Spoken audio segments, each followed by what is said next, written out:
పలురెమ్మలు గొంతే విప్పిన కొత్త పూల మధుమాసంలో తుంబెద జన్మకు నూరేళ్ళెందుకు రోజే చాలులే చింతపడే చిలిపి చిలక చిత్రములే బ్రతుకు నడక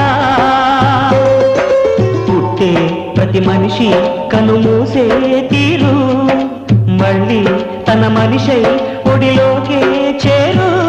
మమతానురాగ స్వాగతాలు పాడ